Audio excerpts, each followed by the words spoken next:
Hey all, and welcome back to Fuzzy Dirty Gaming and a new series on the channel. I've decided I needed something to focus on because I was wasting my currency crafting tiny little upgrades on my build and spending tens of divines doing it. I've decided that the best thing for my build is going to be a Mageblood, as it is for a lot of builds. So I need to focus farm it, so that's what this video series is going to be. We're going to start off with a full Atlas tree, because that's what I've got completed. So we have most of the Atlas points. I think I'm missing maybe one or two unique maps. Got all of our favourite slots. I have a well decked out character, but the strategies that we're going to be using, you just need a decent endgame character. You don't need a world breaking character to do it.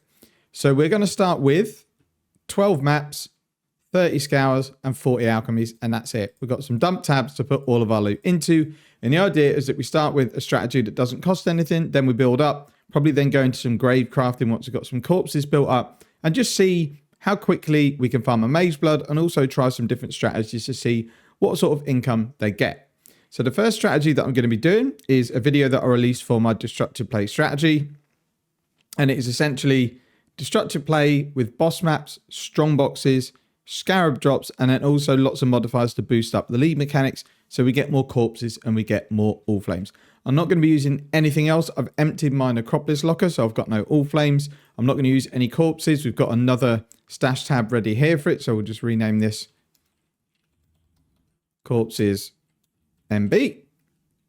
And that's kind of it. I'm just going to set a timer. We'll see how long it takes. It doesn't really matter too much how long it takes because everyone does maps at a different pace. But if you're interested in the strategy, I recommend checking out the video in the linked description. So there's two tiny things. One, I've already got 4 onto my progress and I can't be bothered to do 6 maps to reset it, but it's like 4 maps. It doesn't make any difference whatsoever. So the way we're going to start is just run our normal maps to do destructive play. We'll then do our first Maven encounter. And as we then drop boss maps, we'll start doing boss maps and boss invitations. Now, what I will do before I start the video is I will reset my Twisted because I need an Eradicator to do that.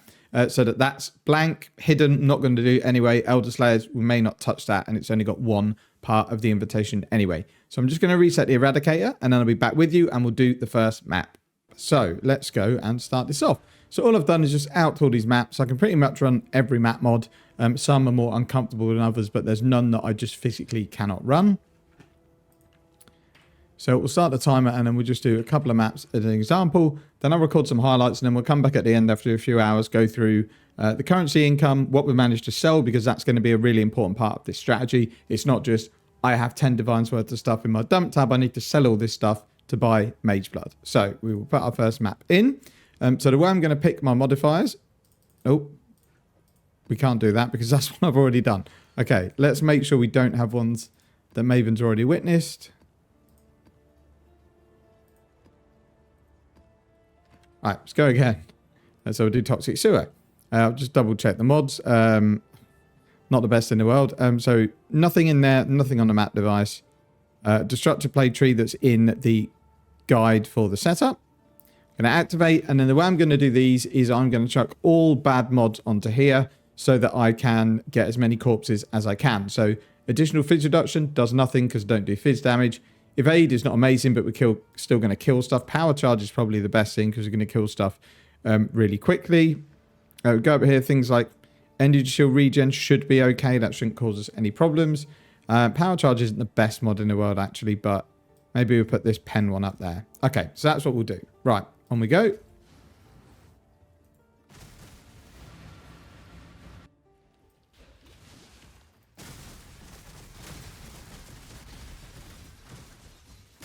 Now, I'm not expecting necessarily to go deathless. My character's not the worst defensively in the world, but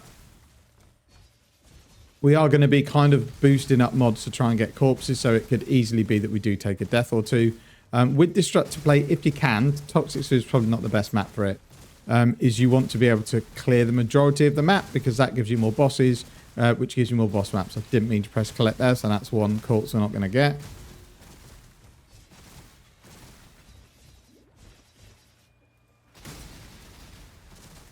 I mean, a lot of these we're not going to be selling. We're going to be using these to craft because that's probably going to be one of the strategies is going to be just crafting for profit. I don't really want a Desert Spring map, but we'll collect it anyway.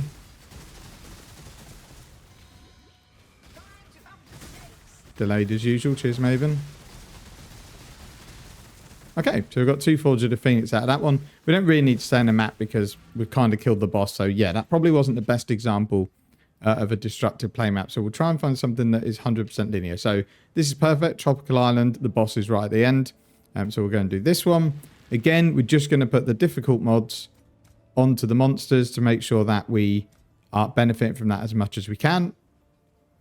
That looks good. So we'll go that there. Yeah, it looks good. And then once we start collecting some all flames, we can then maybe start using them to try and get some rewards.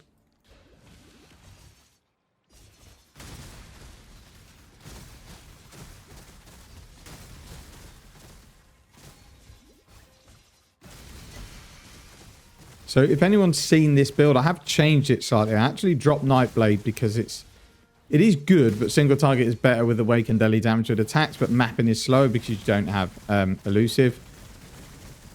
It's up to you whether you tackle strong boxes. I'd probably recommend not unless you're using an all flame.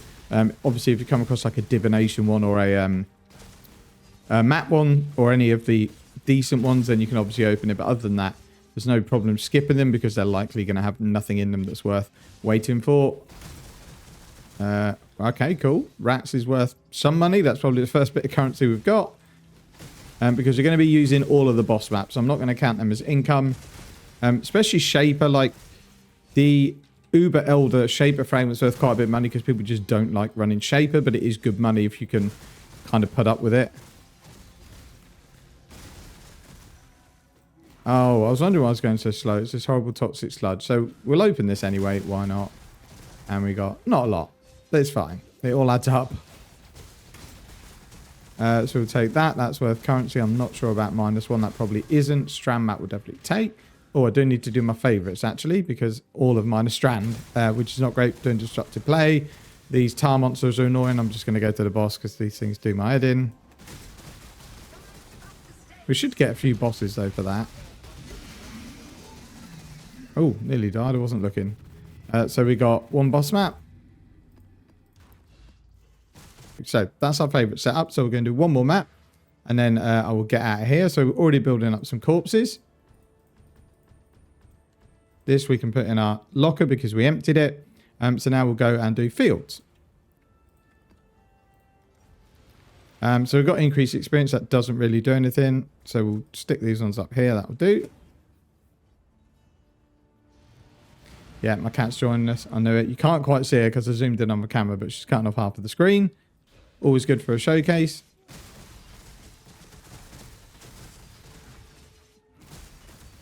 But you can pick... That's nice. That's probably about 100. So you can pick whatever maps you want. Like Fields isn't the best. It's not particularly linear, but the boss is always in the same place. And we're getting some good corpses. Probably already got like 100 C, if not more, of corpses.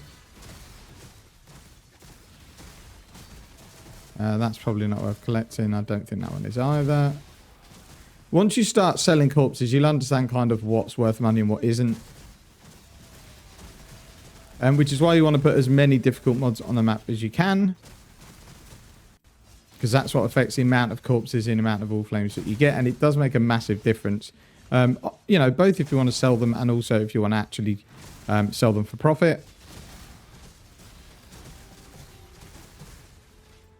Probably going to run out of space in our inventory. I've got an absolute ton of corpses in this map. Check what the Strongbox type is. Diviners, yeah, we'll do that. And we got 2 Dragon Heart. Pretty nice. So, going well so far. I'm assuming that's worth money. I don't know, but level 4 Empower and Lighten are always tons of money, so that should be good. Let's all just drop a portal. And then we'll finish this map, and then we'll wrap up this part of the video. I'll show a few little highlights if we get any decent drops. And then we'll see how we got on episode 1.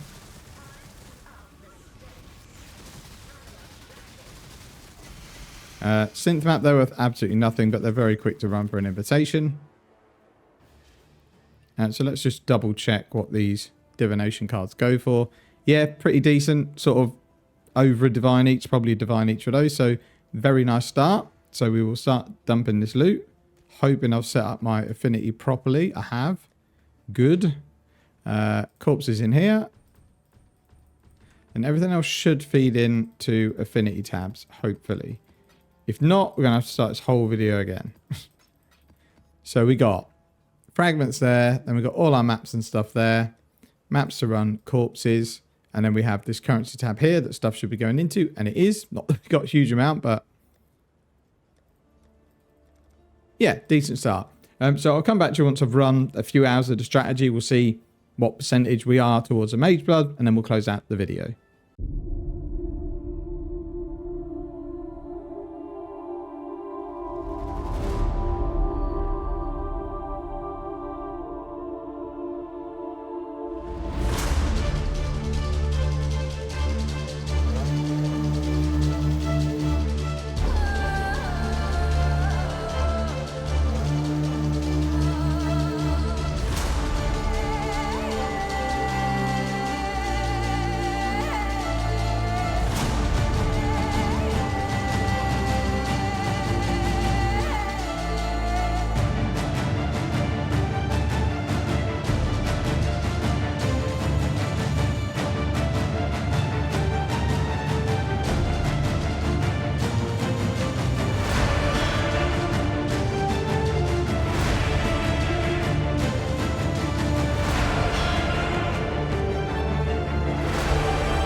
So we are 2¼ hours in, pretty much. Been a bit of a slow start because we need to build up our boss maps. What I thought I'd do is actually start planning my first graveyard craft, because this is going to be hopefully about half of my profit for farming my Mageblood, and all of these corpses so far I've earned myself. I might have to buy a couple of corpses that I'm missing, but it shouldn't be too expensive. But in terms of currency, we're doing okay so far. I've sold a few things, had one raw divine drop. I've actually made the decision to do all the bosses myself because my character can do them quite quick. You're probably best off, in all honesty, selling the fragments. So I'm going to run things like Elder to try and get, Watcher's Eyes. We're going to sell the Uber Elder fragments from Shaper because I can run this quite quick. And Sirius, we're going to hope for something like Thread of Hopes. You probably realistically want to be selling all of your sets. So currency-wise, probably got about 20 div worth of stuff, probably 15 of which I would sell. The rest of it might be like random junk and maps and stuff like that. If I'm honest with myself, I'm probably not going to bother selling, but I need the currency to buy the Mageblood, so I can't say I'm making 10 div an hour if I'm not actually getting that sort of currency in. So what I thought I'd go through was the first craft I want to do, and we're going to look at a pair of boots. The reason for boots is you can block stuff fairly easily. So if you look at prefixes, it's just speed, life, all of the others are defenses other than rarity, which is never a bad stat to have. And then if we go into the suffixes, there are untagged ones, but they're not very highly weighted, and we can kind of block those almost by getting all of the other things up. So if we have a look at this, it's not even that many corpses. We've got 3 chaos just in case we can roll chaos resistance. You probably don't need these if you're not that bothered about it. We've got 1 life to get our prefix in the life, and then we've just got 3 resistances, and then 1 speed for movement speed. The reason I've only gone for 1 is if I push it up more, the movement speed goes up, but the life goes down quite a bit. With 1 speed and 1 life, you can see we've got a good split here of 43% and 43%.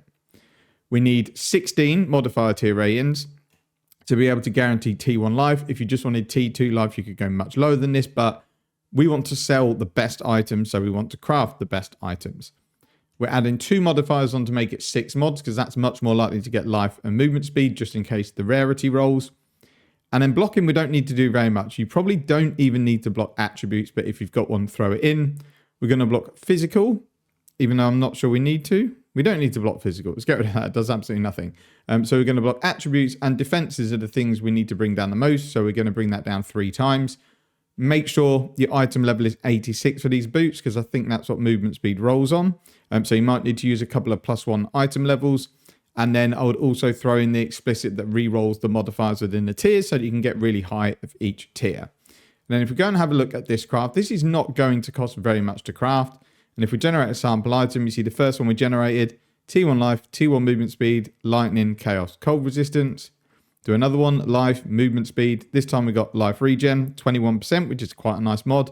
Somehow this rolled, even though it's 0.5%. So there are times you'll brick it. This one, perfect, fire, lightning, cold, life, movement speed, and rarity. We craft again, chaos, lightning, fire, life, movement speed. So as you can see, you've got a very good chance of getting it. This has hit T1 life regen, which is never a bad stat. This one, triple resistances, life, movement speed. And yeah, for not a lot of currency, we can craft a pretty decent item.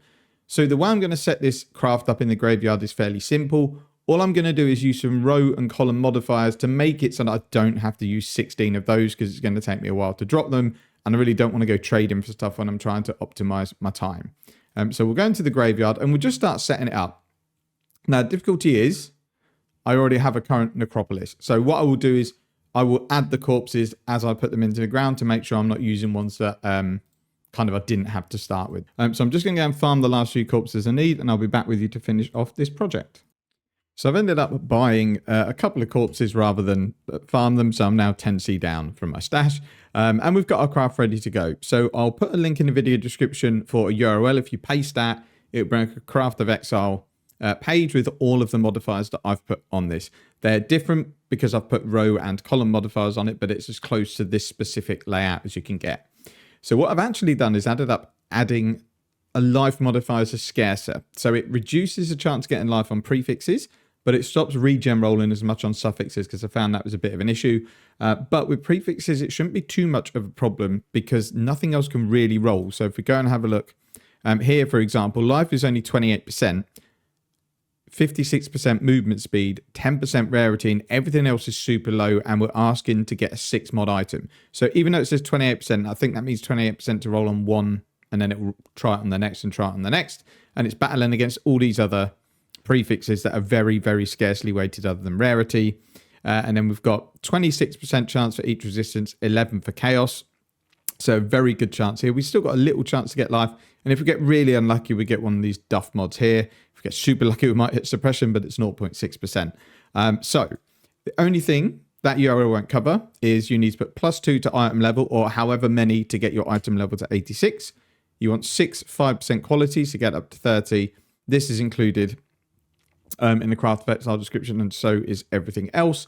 Last thing to throw in, reroll modifiers for explicits, keeping the best outcome so that you get higher of the tiers. You could even put a couple of those in, to be fair. We'll see if we've got another one, because then you're guaranteed, well, not guaranteed, but you've got a much better chance of I can't talk. You've got a much better chance of rolling higher if you add 2 of them in. So let's do that anyway, because I think we've been farming some. We have.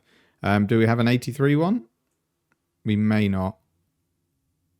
We do. Cool. So we're just going to stick this in the ground as well. So it's going to re-roll it 12 times.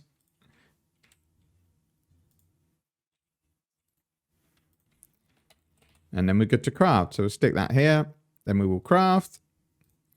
Now, I may use these boots myself, so I'm going to do it on an armor and evasion base, but I'm not sure yet. We'll see how it rolls. So we'll just check. Increase speed, yes. Increase life, yes, with the decreased life. Resistance.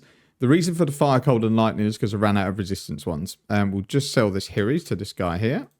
And that's another 100C in the bank.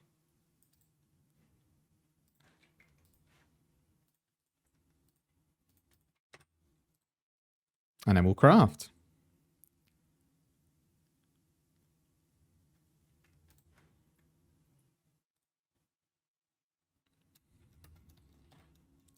Okay, let's go and craft this item, and then we'll see if we can get lucky. If we get unlucky, it is what it is. It hasn't cost us a lot. Took a little bit of time. Because I've been doing this more as a tutorial, I haven't really done the timer. So let's craft. We're going to go armor. We're going to go boots. No, we don't want armor boots. We want armor and evasion. Then we're going to go dragon scale because I think they are the best. So we've got item level 86, rare, 6 explicit modifiers. Let's go. We'll bring Matey back in. So that you may grace them with fleetness. So let's have a look. And we, got pretty good. In fact, they're amazing because it hit armor and evasion as well. So we have T1 chaos resistance, T1 fire resistance, T1 cold resistance, T1 life, max roll, T1 movement speed. This is pretty, in fact, this max rolled everything, literally everything. Life, 89 out of 89. Fire resistance, 48 out of 48. Chaos, 35 out of 35. Cold, 48 out of 48. And armor and evasion hit T1, 100%, 30% quality. These boots are ridiculous. So let's see if there's anything like it on the market. There probably isn't. So we'll go armor and evasion. Let's just set these at 200. And we'll see what we've got. There's one at 20 divines. So even if we sold these for like 10, 15 divines, we made a silly amount of profit towards Mageblood. But these boots are really nice. I'm really tempted to keep these for myself. Anyway, I'm going to wrap up the video. We'll just go through what I've made so far in the 2 hours and a quarter. I'm kind of bored of destructive play. So what I'll do when the video is finished is just go and wrap up all my boss maps, sell all my fragments, get everything liquid, and then we're ready to go into the next project. And then we'll also try and sell these boots. So I've just ran the boss fragments I had. So I did a couple of Shapers and a couple of Elders and then a couple of Cirrus. Didn't get any Watcher's Eyes. From Cirrus I got 2 helmets. One is perfectly rolled, so that should go for nearly 100C. Shaper dropped us a Bone Helmet, which is around a Divine, so I priced it at 160. And I've just got a few odd things left to sell. So I've probably got about 3 to 4 Divines worth of loot still to sell. Price the boots at 15, and I'm going to keep them at that even if they take a while to sell, purely because they're perfectly rolled on everything. I know it's not incredibly difficult to craft a pair of boots like this, but the armor and evasion is very, very unlikely to roll, so that does make a difference, especially if someone's running an armor and evasion build. It's kind of worth paying a little bit extra for. In terms of the currency, we've sold all of the chaos for divines, the majority of it. So sitting on 12 raw divines. I've priced up the corpses. I've got about 3.5 to 4 divines worth of corpses, but again, these are going to form part of a crafting project later on, so I'd rather keep them than sell them. We've managed to get rid of most of our boss maps and fragments. We just have a Phoenix fragment left, which I probably won't price up. We'll just keep that for when we get another set. And then we've got 6 crescent splinters. At some point, we'll just complete one more invitation to get another rip. So overall, I would think once the stuff, which I've priced pretty reasonably in this tab, sells, that should push this up to about 16 divines and probably 500 chaos. Then if we can sell the boots, that push it up to 30, and then including the corpses, you're probably looking at 33 to 34 divines. So even if we sold the pair of boots for 5 divines, which is very unlikely, we're looking at about 24 divines of stuff that I've been able to liquidate or will be able to liquidate in about 2.5 hours. I'm not bothering selling like, small scabs in bulk and stuff like that. I'm just going to keep them. And then what I'll probably do is any that are worth less than a C, I'll just trade them to the vendor, 3 to 1 recipe them, see if we can get lucky with a big money scarab. The only thing to note is I am selling in my downtime. So if I'm doing something at home or I've got work running, I'm just staying logged in and selling rather than doing selling sessions. So I'm not including the selling time in the video. So if you're someone who specifically just does trading sessions while they are actually actively playing the game, you'd obviously need to add that in. But everything sells fairly quickly. You're selling your sets in bulk if you're not running them. Chaos is very easy to convert into divine, so nothing has really took any time at all to sell. And for big ticket items like the boots, I'll just leave them up and I will leave a map to sell them. Same for things like these that are like 100C. I'll come out of a map for a 100C trade. Things like these maps for 15C, for example, and these fragments, I'll only trade them if I'm in my hideout at the time. But I haven't really had any selling sessions. I've either just been doing it while I've been doing other things, or I'll be mapping and I'll just go out and sell if I think the offer is good enough.